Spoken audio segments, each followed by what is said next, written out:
ഒരു മാസമായി നീണ്ടു നിൽക്കുന്ന പശ്ചിമേഷ്യൻ സംഘർഷം അന്ത്യമില്ലാതെ തന്നെ തുടരുകയാണ്. ഉടൻ തന്നെ ഒരു പരിഹാരം കണ്ടിട്ടില്ല എങ്കിൽ ഈ യുദ്ധം പല രാജ്യങ്ങളിലെയും അവിടുത്തെ സമ്പദ് വ്യവസ്ഥയെ അത് പ്രതികൂലമായി തന്നെ ബാധിക്കുമെന്നതിലും സംശയമില്ല. എന്നാൽ യുദ്ധം ഉടൻ തന്നെ അവസാനിപ്പിക്കാൻ പാകിസ്ഥാൻ മുൻകൈയെടുത്ത് ഉന്നതതല ചർച്ചകൾ നടത്താൻ തയ്യാറെടുക്കുന്നതായിട്ടുള്ള വിവരങ്ങൾ പുറത്തു വന്നിരിക്കുകയാണ്.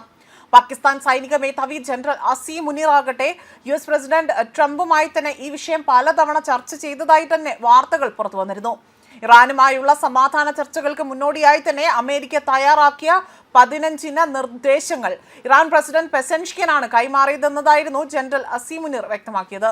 ഇതോടൊപ്പം തന്നെ പ്രധാനമന്ത്രി ഷഹബാസ് ഷെരീഫ് ഒരാഴ്ചക്കിടെ 20 ലോക നേതാക്കളുമായെങ്കിൽ പോലും സംസാരിച്ചതായിട്ടും ഇവിടെ പാക് മാധ്യമങ്ങൾ തന്നെ റിപ്പോർട്ട് ചെയ്യുകയാണ്.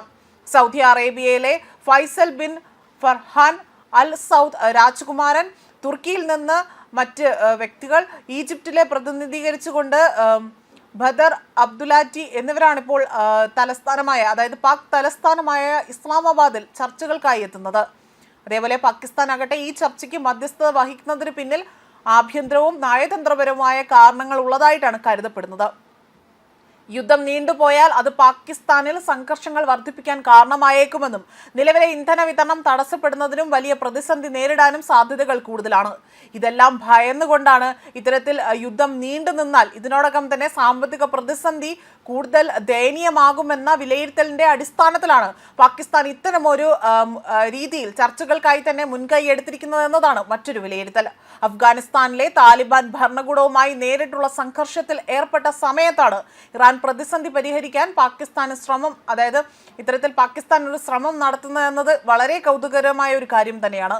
പാകിസ്ഥാൻ അഫ്ഗാനിസ്ഥാനിൽ നടത്തിയ വ്യോമാക്രമണങ്ങളിൽ 200 സിവിലിയന്മാരെങ്കിലും മരിച്ചതായിട്ടാണ് UN കണക്ക്. അഫ്ഗാനിസ്ഥാനുമായി പാകിസ്ഥാൻ തുറന്ന് യുദ്ധമുഖത്ത് നിൽക്കുമ്പോഴാണ് പാകിസ്ഥാൻ സമാധാനത്തെക്കുറിച്ച് വാതോരാതെ തന്നെ സംസാരിക്കുന്നത്. ഇറാൻ യുദ്ധത്തിന് നയതന്ത്ര പരിഹാരം കണ്ടെത്താൻ പാകിസ്ഥാന്റെ മുൻകൈയിൽ നാളെ ഇസ്ലാമാബാദിൽ ഉന്നതതല ചർച്ചകളാണ് നടക്കാൻ പോകുന്നത്.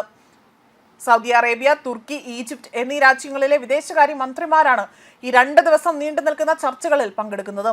ഇറാൻ യുദ്ധത്തിൽ മധ്യസ്ഥത വഹിക്കാനുള്ള പാകിസ്ഥാന്റെ പുതിയ നീക്കത്തിന്റെ ഭാഗമായിട്ടാണ് ഈ ഉന്നതതല ചർച്ച നടക്കുന്നത്. ന്യൂസ് ഡെസ്ക് കർമ്മ ന്യൂസ്.